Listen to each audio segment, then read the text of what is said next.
Now let's do the exercise for this chapter. Okay.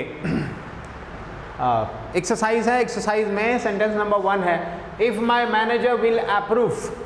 ये last rule जो हमने आपको बताया था उसमें ये था कि इफ, अनलेस और दाउ जैसे कंजंक्शंस अगर लगे हों तो उधर फ्यूचर नहीं लगता है, दूसरे साइड तो लगेगा। तो इस तरह से ये सेंटेंस होगा, इफ माई मैनेजर अप्रूव, इसको करेंगे approves. If my manager approves I will go to this factory.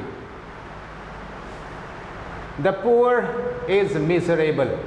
तो यहाँ पे ये रूल है कि इसका वर्ब क्या होना चाहिए, प्लूरल। द पुअर, ये पुअर जो है सारे गरीब, पूरी क्लास को ही बताता है, इसके साथ वर्ब प्लूरल का आएगा, मिजरेबल।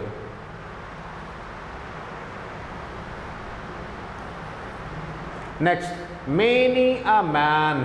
मेनी अ मैन एक ऐसा फ्रेज है जिसके साथ वर्ब सिंगुलर का आता है, has. Many a man has gone there. Milk and soda are a refreshing drink. तो मिल्क एंड सोडा ये एक ड्रिंक है, ये दोनों को मिला करके एक सिंगल आइडिया बता रहा है रिफ्रेशिंग ड्रिंक का। तो इसलिए ये दोनों मिला करके, ये दो आइटम नहीं हुए बल्कि एक आइटम हुआ दोनों को मिला करके, इसलिए वर्ब यहाँ सिंगुलर का ही लगेगा।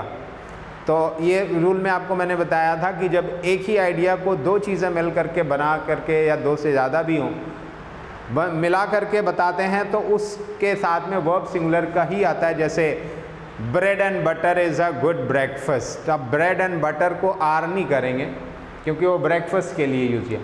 He is one of the cleverest boys.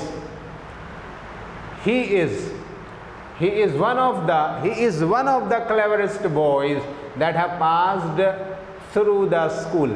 अब यहाँ पे जो सब्जेक्ट है वो ये बॉयज़ नहीं है, cleverest boys, the cleverest boys, one of the, he is। अब यह he को देखेंगे तो he आकर के यहाँ पे मिलता है, who has, सब्जेक्ट ये है तो इसलिए वर्ब इसका यहाँ पे हैज़ होना चाहिए। माई फ्रेंड, मेरा दोस्त, philosopher and guide have come. ये मेरा दोस्त जो है वही फिलोसोफर है, वही गाइड है, क्योंकि इसके पहले कोई आर्टिकल नहीं लगा हुआ है। इससे पता चल रहा है कि मेरा फ्रेंड जो है वो क्या है, वही फिलोसोफर है, वही गाइड है। तो इसके लिए वर्ब आएगा has come, not have come. He is ill ever since he left us। तो he is ill ever since। आप जानते हैं कि जब since या for लग जाता है, इस केस में इधर को परफेक्ट होना चाहिए, परफेक्ट या perfect continuous. he has been ill, he has been, इसको इधर लिखते हैं, he has been ill since, बाकी जो सेंटेंस का पार्ट है वो लिख देंगे, since he left us. He is gone to London yesterday. अब जानते हैं येस्टरडे है, ये रिमोट पास यानी सिंपल पास के लिए, सिंपल पास के साथ में आता है, तो यहाँ पे प्रेजेंट परफेक्ट का कोई काम ही नहीं है, ही वेंट होना चाहिए। He went to London yesterday. His kindness and benevolence are well known। Kindness and benevolence, जब synonymous qualities बताई जाएं किसी की, ये भी रूल हमने बताया आपको, एक ही जैसी क्वालिटीज़ जब बताई जाती हैं तो उसके लिए वर्ब जो है वो सिंगुलर आता है, इज़ वेल नोन। उसकी काइंडनेस एंड बेनिवोलेंस, काइंडनेस दया को कहते हैं, बेनिवोलेंस भी इसी तरह के एक्ट को कहते हैं, यानी कि जो दया या अच्छी चीज़ें करता है, किसी के साथ अच्छा व्यवहार करता है, तो वो बेनिवोलेंट होता है और उस एक्शन को बेनिवोलेंस कहते हैं। He told me that he saw his primary teacher last month. He told me that he saw his primary teacher last month. ये सेंटेंस सही है, इसमें कोई एरर नहीं है। इधर पास्ट है, इधर भी पास्ट है, इसमें कोई प्रॉब्लम नहीं है। Either you or I, जब इधर और इस तरह कोरिलेटिव कंजंक्शन होता है तो वर्ब एग्री करता है नियरेस्ट जो सब्जेक्ट है उससे, आई एम। इधर यू और आई एम गिल्टी, या तो तुम या तो मैं अपराधी हैं, गलती हैं। 100 रुपीज़ ये एक अमाउंट है, ये एक सम है, 100 रुपये, तो इसलिए इसके साथ में प्लूरल वर्ब नहीं आता है। जैसे 10 मील का सफ़र, 1000 की रकम, तो ये अमाउंट जो है या डिस्टेंस है, अगर ये माइल्स या किलोमीटर्स या फिर रुपीज़ इस तरह की चीज़ों को मिला करके जब बनता है तो वो प्लूरल होता है, लेकिन उसका वर्ब सिंगुलर होता है क्योंकि ये एक यूनिट मानी जाती है। The whole fleet of their trucks, या होल फ्लीट सब्जेक्ट है ना कि ट्रक्स, इसलिए वर्ब होना चाहिए वॉज। सिंपल सा रूल है, जो सब्जेक्ट है उसी के ही अकॉर्डिंग वर्ब आना चाहिए। यूनाइटेड स्टेट्स ऑफ अमेरिका या United States are suffer from the pandemic, suffering, are suffering from the pandemic. यहाँ पे ये एक देश का नाम है, तो ये भले यहाँ पे प्लूरल स्टेट्स लिखा हुआ है बट वो सिंगुलर है, एक देश के लिए ये बताया जा रहा है। Here sentence number 15, affair means don't always bring success. affair means होता है साधन, जो कि प्लूरल नहीं होता, तो इसलिए इसका वर्ब सिंगुलर का आएगा डज। फेयर मीन्स डजंट, तो इस तरह से अब ये सेंटेंस सही हो जाएगा, डज लगाएंगे तो। नेक्स्ट है, although the guns were raising all around neither I nor my friend were touched. तो अब नीदर या इधर जब लगता है तो यहाँ वर्ब इस तरह से नहीं होगा, ये सिंगुलर है तो इसके लिए वॉस लगेगा, जो नियरेस्ट है उसके लिए वर्ब आता है, दोनों को जोड़ के प्लूरल नहीं हो सकता। 2 and 2 makes 4, इसको बोलेंगे 2 and 2 make 4। ये एंड के साथ में जुड़ करके अगर दो चीज़ें कुछ करती हैं 2 and 2, it should be make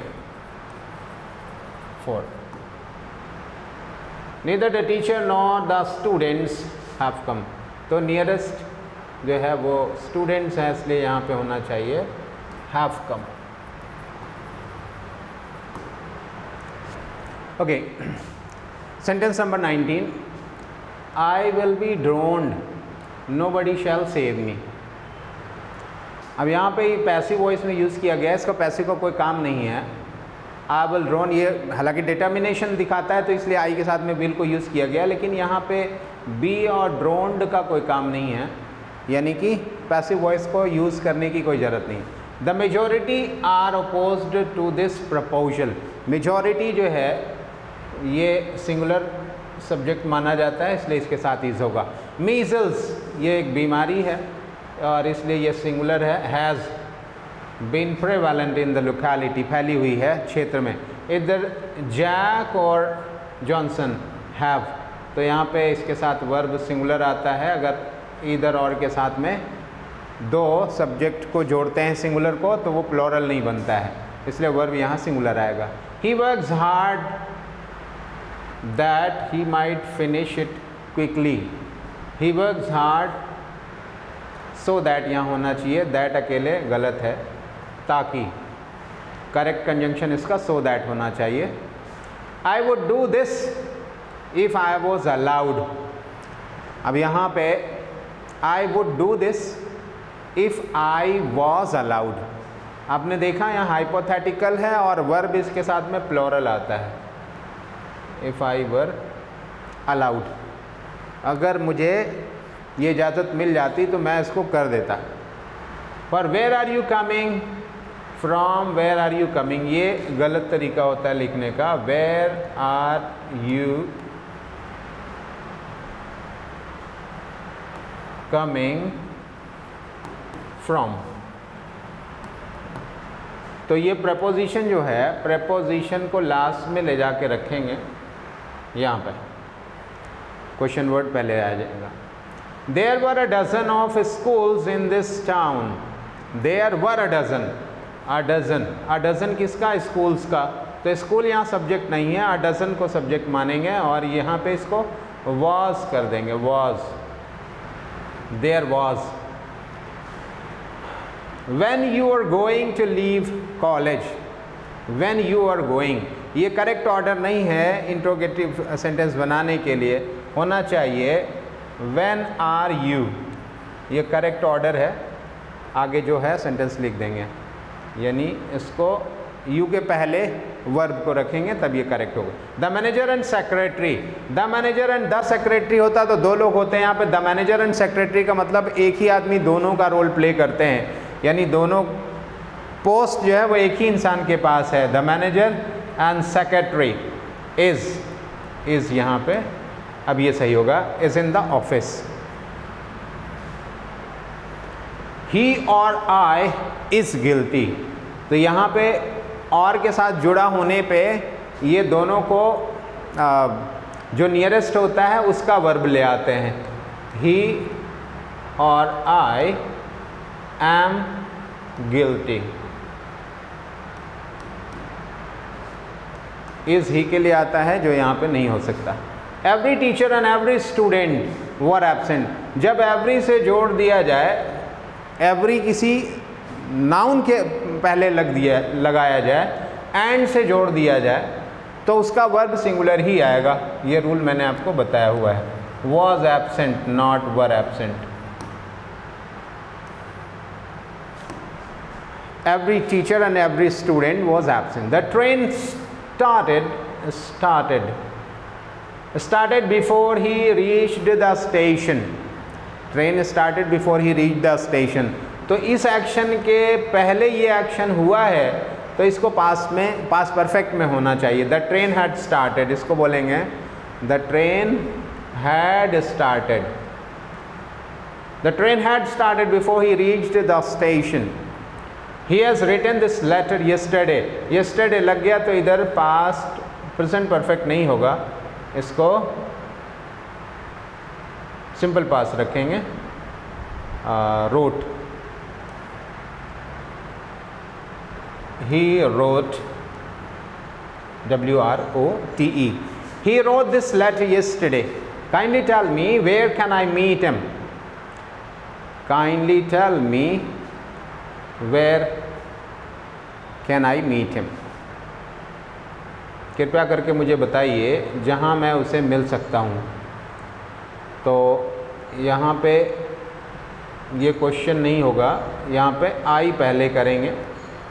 Where I can meet him, इधर आई नहीं लगाएंगे क्योंकि ये कोई बात बताने के पूछा, ये काइंडली टेल मी ये कह दिया ना, तो अब इसके बाद इसको जोड़ने के लिए यहाँ पे ये कंजंक्शन का काम कर रहा है, ये क्वेश्चन नहीं है, ये प्रोनाउन है। तो इसलिए जहाँ मैं मिल सकता हूँ उससे, उस जगह को मुझे कृपया करके बता दीजिए आप। The condition of the people living in this town, अब यहाँ पे इस सब्जेक्ट को देखेंगे, ये पूरा पूरा फ्रेज है सब्जेक्ट का, लेकिन सब्जेक्ट सिर्फ इतना है, द कंडीशन। और किसका condition? The people living in this town. It should be known that the subject is only this one, the condition. तो इसको आर नहीं करेंगे, यहाँ पे इज होगा। The condition is very miserable, आप सीधा यहाँ पे जोड़ेंगे तब आपको समझ में आ जाएगा। The condition is very miserable. I have told you this an hour एगो, मैंने 1 घंटे पहले आपको ये बता दिया। अगर एगो लग गया तो सिंपल पास्ट तो तय हो गया, तो हैव नहीं लगेगा, ये सिंपल पास्ट होगा। I told you this an hour एगो। I hope that this video must be very interesting and helpful for the students whosoever is preparing for competitive examinations. तो इनको फिर से आप एक बार रिपीट कर डालेंगे और सारे रूल्स को एक बार रिवाइज करेंगे अच्छी तरह से, और ये रूल्स जब रिवाइज हो जाएंगे तो आपको इससे आने वाले कोई भी क्वेश्चन आसानी से आप उनको सॉल्व कर सकते हैं। Thank you and keep it keep it sharing. Thank you all, and always ask others to subscribe the channel and share the video to the students who are requiring such type of notes.